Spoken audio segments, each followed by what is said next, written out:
Hello friends, आप सभी का स्वागत है आपके अपने यूट्यूब चैनल शॉर्ट्स एकेडमी में। तो फ्रेंड्स, आज हम लोग हड़प्पा सभ्यता से बढ़ने वाले जितने भी इम्पोर्टेंट क्वेश्चन हो सकते हैं वो सारे इस वीडियो में कवर करेंगे। तो फ्रेंड्स, इस वीडियो में 50 प्रश्न रहेगा और आप सभी लोग वीडियो को लास्ट तक देखिएगा और हड़प्पा सभ्यता से जितने भी क्वेश्चन बन सकते हैं वो सारे इसमें कवर कर दिया जाएगा। तो फ्रेंड्स, अगर वीडियो पसंद आए तो एक लाइक ज़रूर करिएगा। चलिए फ्रेंड्स, स्टार्ट करते हैं। पहला प्रश्न, हड़प्पा सभ्यता की खोज किसने की थी? तो फ्रेंड्स, हड़प्पा सभ्यता की खोज की थी दयाराम साहनी ने। और कब की थी? तो 1921 में की थी। तो इसका राइट आंसर दयाराम साहनी हो जाएगा।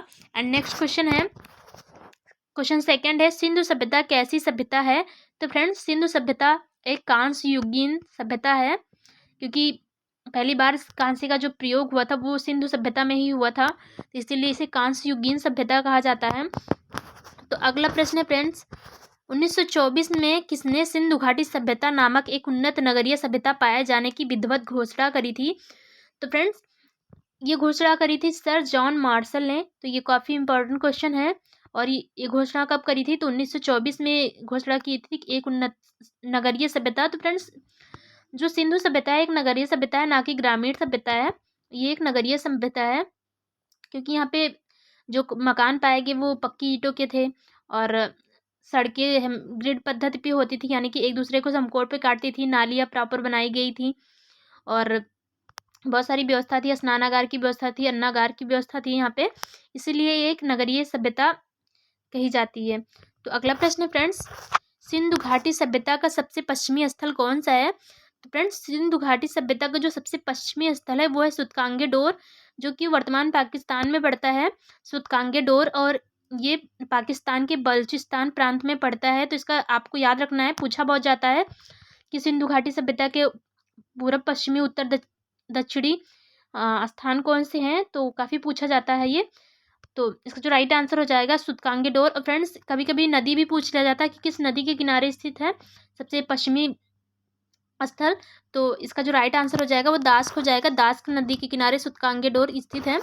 अगला प्रश्न है, सिंधु घाटी सभ्यता का सबसे पूर्वी स्थल कौन सा है? तो फ्रेंड्स, सिंधु घाटी सभ्यता का जो सबसे पूर्वी स्थल है वो है आलमगीरपुर, जो कि मेरठ जिले में स्थित है। आलमगीरपुर, और मेरठ यूपी का एक जिला है, उत्तर प्रदेश का। तो जो अगर पश्चिमी स्थल कहेगा तो सुतकांगे डोर हो जाएगा, वहीं पूर्वी स्थल आलमगीरपुर मेरठ यूपी में पड़ेगा। और ये स्थित है हिंडन नदी के किनारे। मैं यहाँ पे लिख दे रही हूँ, आप लोग नोट कर लीजिएगा। हिंडन नदी जो है, हिंडन नदी रहेगा, ठीक है। तो हिंडन नदी के किनारे स्थित है आलमगीरपुर। अरे नीचे लिखा भी था, मैंने ध्यान नहीं दिया। अगला प्रश्न है, सिंधु घाटी सभ्यता का सबसे प्रिय, सॉरी यहाँ पे प्रिय लिख उठा है तो मैंने ध्यान नहीं दिया था टाइपिंग करते वक्त। तो फ्रेंड्स, यहाँ पे होना चाहिए सबसे उत्तरी स्थल। तो यहाँ पे सबसे उत्तरी स्थल है, इसको हम कट कर दे रहे हैं, सबसे उत्तरी स्थल, ठीक है। तो फ्रेंड्स, सिंधु घाटी सभ्यता का जो सबसे उत्तरी स्थल है वो है मांडा, जो कि जम्मू कश्मीर में पड़ता है। तो मांडा इसका राइट आंसर हो जाएगा। और ये चिनाब नदी के किनारे स्थित है, चिनाब नदी। तो बहुत पूछा जाता है नदी कौन सी है, सबसे उत्तरी स्थल किस नदी के किनारे स्थित है, तो चिनाब नदी हो जाएगा, ठीक है फ्रेंड्स। अगला प्रश्न है, सिंधु घाटी सभ्यता का सबसे दक्षिणी स्थल कौन सा है? तो फ्रेंड्स, सिंधु घाटी सभ्यता का जो सबसे दक्षिणी स्थल है वो दाइमाबाद है, और ये अहमदनगर, महाराष्ट्र के अहमदनगर जिले में स्थित है। यानी कि इसका राज्य क्या हो जाएगा? राज्य महाराष्ट्र हो जाएगा। और अगर हम जिले की बात करें तो जिला अहमदनगर और सारी दाइमाबाद हो जाएगा। और फ्रेंड्स, बात करें दाइमाबाद किस नदी के किनारे स्थित है, तो फ्रेंड्स, जो महाराष्ट्र की प्रमुख नदी है वो गोदावरी है, यानी कि ये गोदावरी नदी के किनारे स्थित है, गोदावरी। तो कभी कभी पूछा जाता है कि कौन सी नदी के किनारे स्थित है सबसे दक्षिणी स्थल। तो फ्रेंड्स देखिए, थोड़ा सा कोरिलेशन है इसमें, दा से दाइमा हो जाएगा और दा से दक्षिणी हो जाएगा। तो आप थोड़ा सा ऐसे याद रख सकते हैं। अगर मान लीजिए ऑप्शन में ये चारों दे दिए जाते हैं और दक्षिणी स्थल पूछा जाता है तो कोरिलेट हो जा रहा है दाइमाबाद और दक्षिणी। और आपको याद रखना है ये गोदावरी नदी के किनारे स्थित है और महाराष्ट्र में पड़ता है। तो अगला प्रश्न है, सिंधु घाटी सभ्यता कैसी सभ्यता है?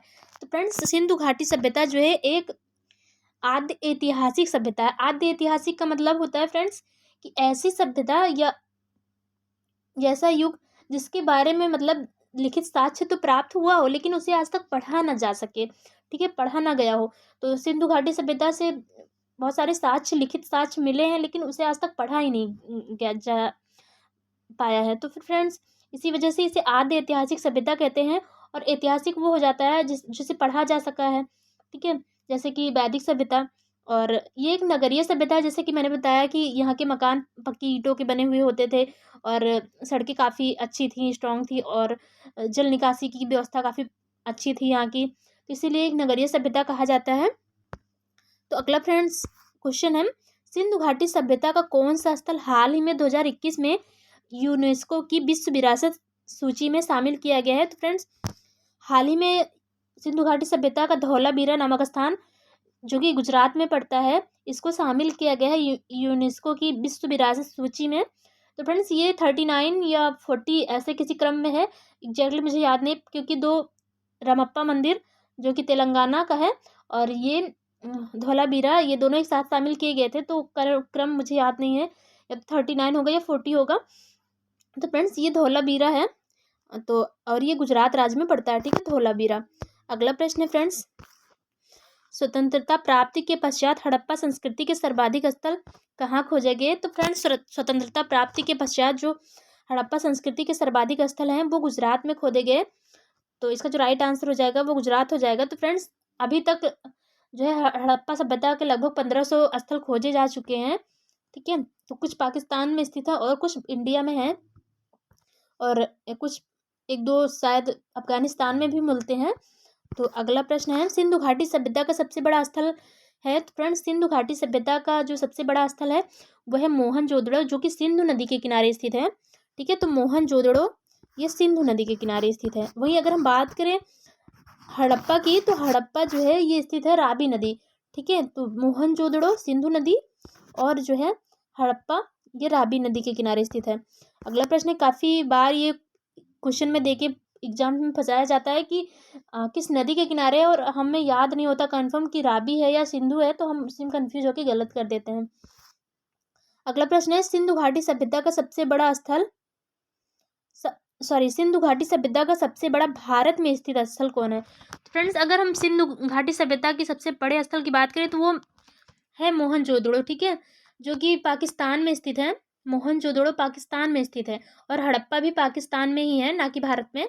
तो फ्रेंड्स अगर हम भारत में सबसे बड़े स्थल की बात करें कि जो भारत में स्थित हो, सिंधु घाटी सभ्यता का हो और भारत में हो, तो फ्रेंड्स वो है राखी गढ़ी, ठीक है, जो कि हरियाणा के हिसार जिले में स्थित है और राखी गढ़ी घग्गर नदी के किनारे स्थित है, ठीक है, तो नदी भी इंपॉर्टेंट काफ़ी रहती है, कभी कभी पूछ ली जाती है किस नदी के किनारे स्थित है, तो घग्गर नदी हो जाएगा और ये भारत का सबसे बड़ा सिंधुकालीन स्थल है, ठीक है।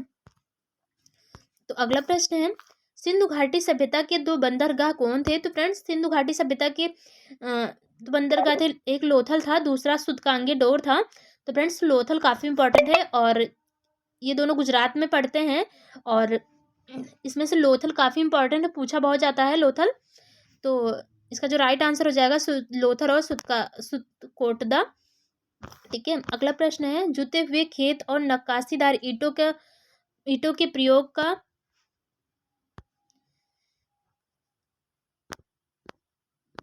तो फ्रेंड्स यहाँ पे थोड़ा सा गलत टाइपिंग हुआ है, यहाँ पे सांच होना चाहिए, सांस लिख गया था वहाँ पे।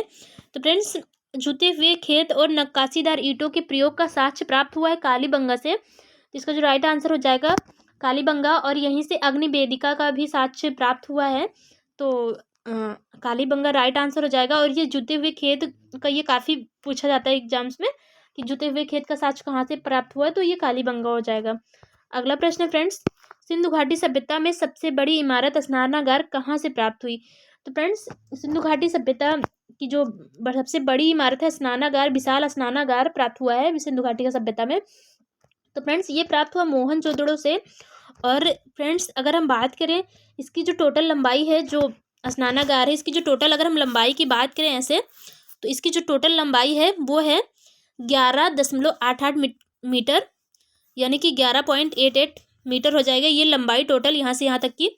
और अगर हम इसकी चौड़ाई की बात करें तो ये चौड़ाई हो जाएगी फ्रेंड्स, और गहराई जो इसके अंदर जो गहरापन होता है वो गहराई यानी कि लगभग 2.5 मीटर के आसपास, इसको अगर हम 2.5 मान लें तो ये 2.5 मीटर के आसपास की गहराई है और चौड़ाई लगभग 7 प्लस ही है, 7 मीटर के प्लस ही है। तो इसका जो राइट आंसर हो जाएगा मोहनजोदड़ो। अभी जस्ट मैंने बताया कि मोहनजोदड़ो सिंध नदी के किनारे स्थित है। तो फ्रेंड्स इस वीडियो में 50 क्वेश्चन है, तो आप लोग लास्ट तक पूरा देखिएगा।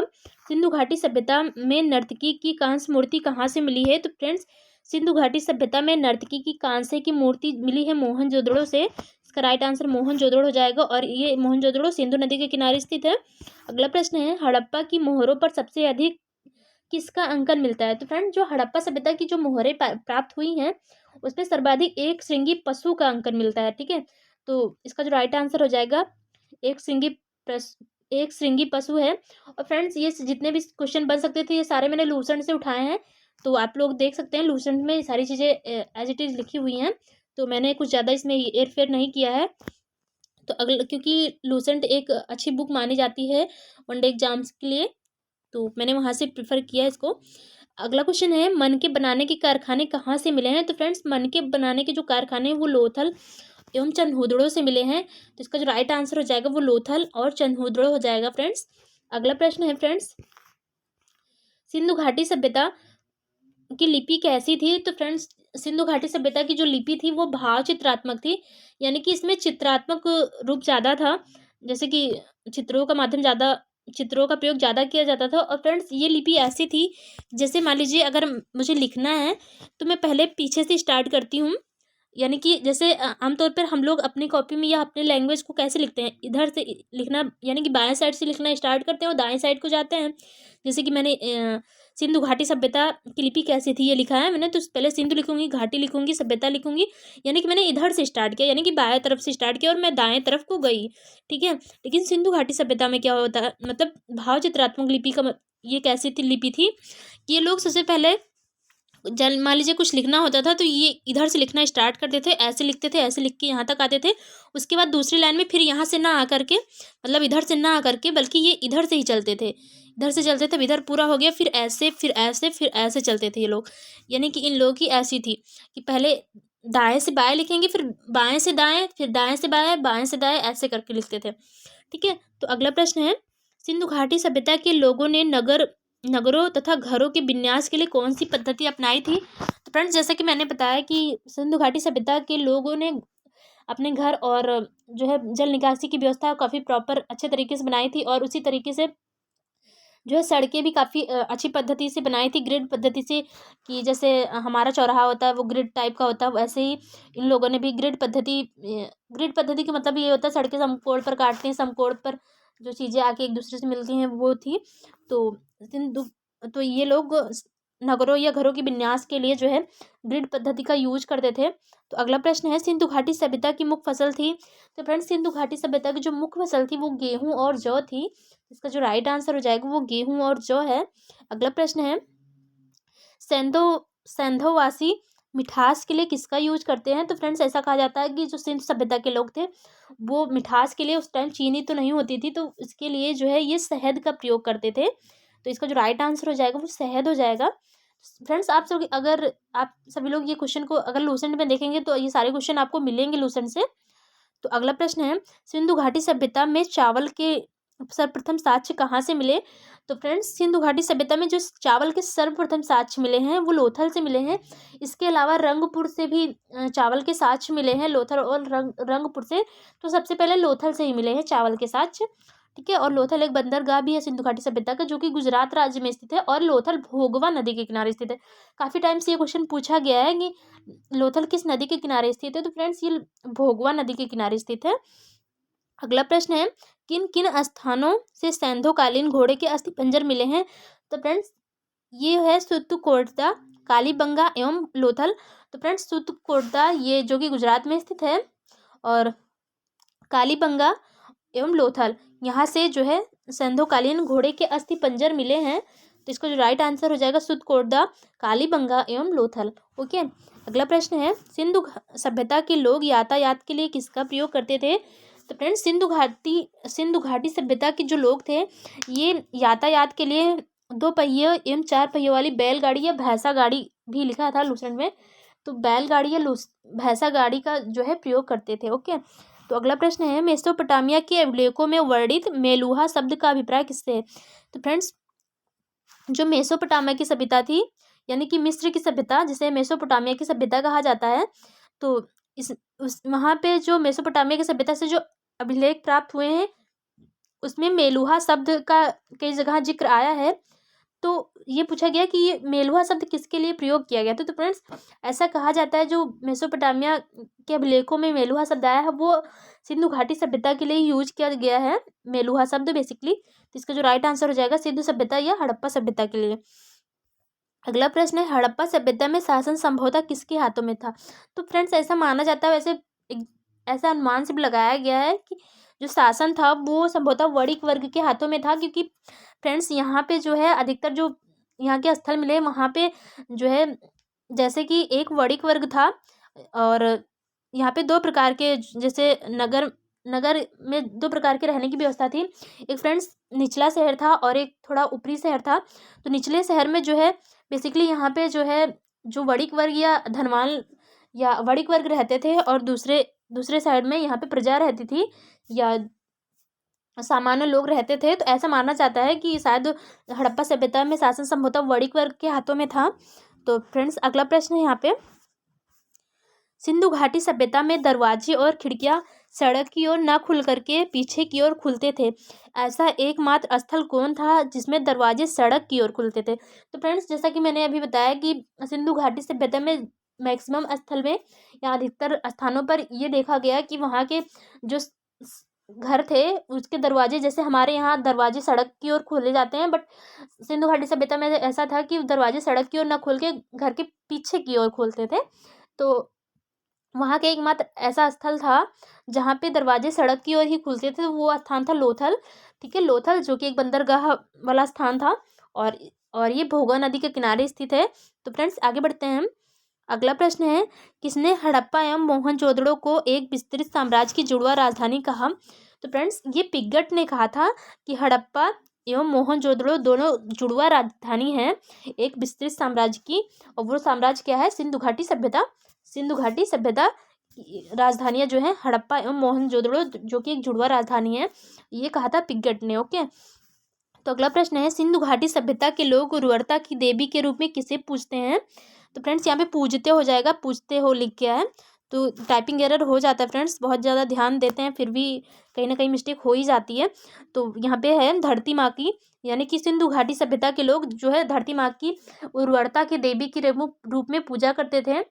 तो इसका जो राइट आंसर हो जाएगा धरती माँ हो जाएगा।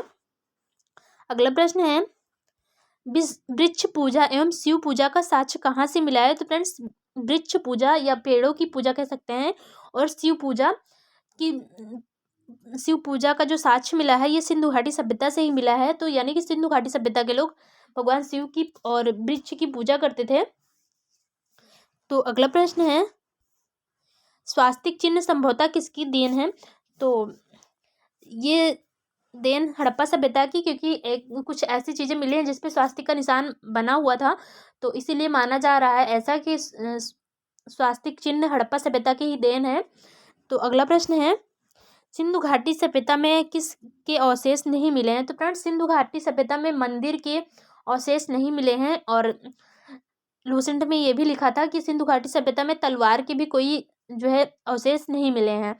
तो अगला प्रश्न है, सिंधु घाटी सभ्यता के लोग पशुओं में किसकी पूजा करते थे। तो फ्रेंड्स, सिंधु घाटी सभ्यता के जो लोग थे वो पशुओं में कुबड़ वाले साड़ की पूजा करते थे, और ये एक दो जगह मोहरों पे भी बना मिला हुआ है। तो अगला प्रश्न है, सिंधु घाटी सभ्यता का समाज कैसा था। तो फ्रेंड्स, सिंधु घाटी सभ्यता का जो समाज था वो मात्र सत्तात्मक था। तो ऐसा माना जाता है कि सिंधु घाटी सभ्यता का समाज मात्र सत्तात्मक था। अगला प्रश्न है, सिंधु घाटी सभ्यता के लोग कैसे वस्त्रों का प्रयोग करते थे। तो फ्रेंड्स, ऐसा माना जाता है कि सिंधु घाटी सभ्यता के लोग सूती वस्त्रों का प्रयोग करते थे, और ऊनी वस्त्रों का भी ये लोग प्रयोग करते थे। तो अगला प्रश्न है, सिंधु घाटी सभ्यता के लोग मनोरंजन के लिए क्या करना पसंद करते थे। तो फ्रेंड्स, ऐसा बुक में लिखा था कि सिंधु घाटी सभ्यता के लिए जो है मछली पकड़ते थे ये लोग। सिंधु घाटी सभ्यता के जो लोग थे ये अपने मनोरंजन के लिए मछली पकड़ना, शिकार करना, पशु पक्षियों को आपस में लड़ाते थे, और चौपड़ और पासा भी खेलते थे ये लोग आनंद के लिए। ठीक है, तो आपको भी ये याद रख लेना है, और पूछा भी जाता है ये कभी कभी। तो सिंधु घाटी सभ्यता के लोग कैसे बर्तन बनाते थे तो ये बताना है। तो फ्रेंड्स सिंधु घाटी सभ्यता के जो लोग थे ये बनाते थे काले रंग के डिजाइन के हुए लाल मिट्टी के बर्तन थे, यानी कि लाल मिट्टी थी और उस पर काले रंग से डिजाइनिंग करी जाती थी। तो ऐसे बर्तन ये लोग बनाते थे।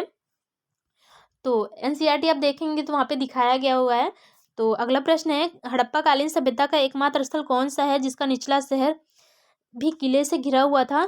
तो फ्रेंड्स बेसिकली जो निचला शहर जो दुर्ग होता था, एक निचला शहर होता था फ्रेंड्स, एक दुर्ग होता था। तो दुर्ग जो है वो किले से जो है हमेशा उस पे किला बना हुआ होता था या इसमें चार दीवारी बनी होती थी, लेकिन जो है जो निचला शहर होता था वहाँ पे उस पे कोई चार दीवारी नहीं की जाती थी। और तो फ्रेंड्स कालीबंगा एक ऐसा मतलब एकमात्र स्थल स्थल है जहाँ पे जो निचला शहर है वहाँ पे भी चार दीवारी करी जाती थी। ठीक है, तो कालीबंगा इसका राइट आंसर है। और अगला प्रश्न है, सिंधु घाटी सभ्यता में शवों के लिए कैसी व्यवस्था प्रचलित थी? तो फ्रेंड्स सिंधु घाटी सभ्यता में जो शव थे उसको जलाने की और दफनाने की दोनों की भी प्रथा प्रचलित थी। तो फ्रेंड्स जैसे कि हड़प्पा में दफनाने का साक्ष्य मिला है, वहीं अगर हम मोहनजोदड़ो में देखें तो फ्रेंड्स मोहनजोदड़ो में जो है जलाने का साक्ष्य मिला है। तो आप लोग को ये याद रखना है, कभी कभी पूछा जाता है कि हड़प्पा में शवों को कैसे जलाते थे या दफनाते थे, तो आपको ये याद रखना है दफनाते हैं हड़प्पा में और मोहनजोदड़ो में जला देते थे।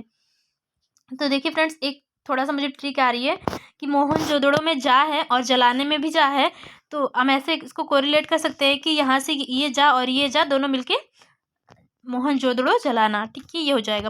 अगला प्रश्न है, सिंधु घाटी सभ्यता में कहाँ से युग्म समाधियाँ मिली हैं? फ्रेंड्स यहाँ पे युग्म कर लीजिएगा, युग्म समाधियाँ मिली हैं।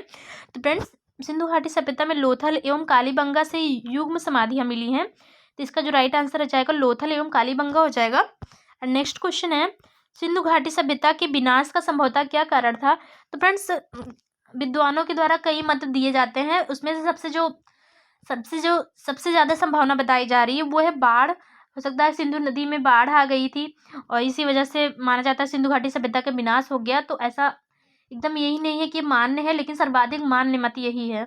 ठीक है, और भी ज़्यादा विद्वानों के द्वारा कुछ दिए जाते हैं कि आर्यों का अटैक हो गया था और ऐसा वैसा। तो अगला क्वेश्चन है, सिंधु घाटी सभ्यता के लोग तांबे का व्यापार कहाँ से करते थे? तो फ्रेंड्स जो सिंधु घाटी सभ्यता के लोग थे बेसिकली तांबे का जो व्यापार करते थे ये खेतड़ी, बलूचिस्तान और ओमान से करते थे। ठीक है, खेतड़ी जो कि राजस्थान का एक जिला है और ये बलूचिस्तान यानी कि पाकिस्तान का जो वर्तमान प्रांत है ये, और ओमान तो आप जानते होंगे अरब प्रायद्वीप के आसपास का एरिया, तो ओमान। तो अगला प्रश्न है, सिंधु घाटी सभ्यता के लोग चांदी का व्यापार कहाँ से करते थे? तो फ्रेंड्स सिंधु घाटी सभ्यता के जो लोग थे ये चांदी का जो आयात करते थे ये अफगानिस्तान से करते थे और ईरान से करते थे। तो अगला प्रश्न है, हड़प्पा किस नदी के किनारे स्थित है? तो फ्रेंड्स जैसे मैंने पहले ही बताया कि हड़प्पा रावी नदी के किनारे और मोहनजोदड़ो जो है ये सिंधु नदी के किनारे स्थित है। ठीक है, तो अगला प्रश्न है फ्रेंड्स, यहाँ पे कुछ नदियों से संबंधित कुछ और भी स्थल हैं जो कि अक्सर पूछे जाते हैं एग्जाम्स में कि कौन सा स्थल किस नदी के किनारे है। तो नदी काफ़ी इंपॉर्टेंट है। और यहाँ पे फ्रेंड्स जो चन्हुदड़ो है ये सिंधु नदी के किनारे स्थित है और चन्हुदड़ो पाकिस्तान में पड़ता है, ना कि हमारे यहाँ यानी कि भारत में। और कालीबंगन ये तो मैंने अभी बताया था ऊपर की घग्गर नदी के किनारे स्थित है। तो फ्रेंड्स कोट दीजी एक स्थल है सिंधु घाटी सभ्यता का, ये भी सिंधु नदी के किनारे स्थित है। और फ्रेंड्स रोपड़ जो है सतलज नदी के किनारे स्थित है। और अगला है लोथल जो जैसे कि मैंने बताया गुजरात में पड़ता है और ये भोगवा नदी के किनारे स्थित है और ये बंदरगाह है। और धौलावीरा जो कि लूनी नदी के किनारे स्थित है फ्रेंड्स। और अगला है वनमाली, ये रंगोई नदी के किनारे स्थित है। ठीक है, तो ये इतने कुछ स्थल हैं जो कि महत्वपूर्ण नदियों के किनारे स्थित है और ये पूछे जाते हैं, सभी नदियाँ और सभी स्थल पूछे जाते हैं। तो अगला प्रश्न है, सिंधु घाटी सभ्यता में तौल की इकाई संभवतः थी? तो फ्रेंड्स ऐसा बुक में लिखा था कि सिंधु घाटी सभ्यता में जो तौल की इकाई थी वो 16 के अनुपात में होती थी। तो आप लोगों को भी इसको याद रखना है। एंड अगला क्वेश्चन है, सिंधु घाटी सभ्यता के लोग गोमेद का आयात कहाँ से करते हैं? तो फ्रेंड्स सिंधु घाटी सभ्यता के जो लोग थे वो गोमेद का जो आयात करते थे वो सौराष्ट्र से करते थे। और सौराष्ट्र वर्तमान के गुजरात के कुछ क्षेत्र को कहते हैं। तो अगला प्रश्न है, सिंधु घाटी सभ्यता के लोग लाजवर्द का आयात कहाँ से करते थे? तो फ्रेंड्स सिंधु घाटी सभ्यता के जो लोग थे ये लाजवर्द का जो है आयात करते थे मेसोपोटामिया से या मिस्र की सभ्यता से। तो अगला प्रश्न है, सिंधु घाटी सभ्यता की पूर्व से पश्चिम तथा उत्तर से दक्षिण की लंबाई कितनी है? तो फ्रेंड्स ये बहुत इंपॉर्टेंट क्वेश्चन है, बहुत बार पूछा गया है। तो सिंधु घाटी सभ्यता की अगर हम पूरब से पश्चिम बात करें तो ये टोटल लंबाई 1600 है। वहीं अगर हम बात करें जो है उत्तर से दक्षिण लंबाई तो ये 1400 हो जाएगा टोटल। ठीक है, तो पूरब से पश्चिम लंबाई 1600 और उत्तर से दक्षिण 1400 हो जाएगा। वैसे फ्रेंड्स भारत का भी बहुत पूछा जाता है, भारत की उत्तर से दक्षिण और पूरब से पश्चिम लंबाई कितनी है। तो अगला प्रश्न है, सिंधु घाटी सभ्यता के लोग सीसा कहाँ से मंगवाते थे? तो फ्रेंड्स सिंधु घाटी सभ्यता के लोग सीसा ईरान से मंगवाते थे। तो फ्रेंड्स ये आज का लास्ट क्वेश्चन था। आई होप ये सारे क्वेश्चन आपको पसंद आए हो। फ्रेंड्स ये सारे क्वेश्चन बहुत इंपॉर्टेंट है क्योंकि हड़प्पा सभ्यता के क्वेश्चन बनाए बहुत जाते हैं एग्जाम्स में। तो ये रहे 50 क्वेश्चन और आई थिंक आपको वीडियो पसंद आई होगी। और फ्रेंड्स पसंद आई तो एक लाइक जरूर कर दीजिएगा। और फ्रेंड्स वीडियो पे अगर चैनल पे नए हैं तो प्लीज़ सब्सक्राइब जरूर करिए, साथ में बेल आइकन को भी दबा लीजिए जिससे आने वाले सभी नोटिफिकेशन मिलते रहें। चलिए फ्रेंड्स फिर रखते हैं आज का वीडियो यहीं तक, मिलते हैं नए टॉपिक के साथ। तब तक के लिए आप लोग अपना ध्यान रखिए।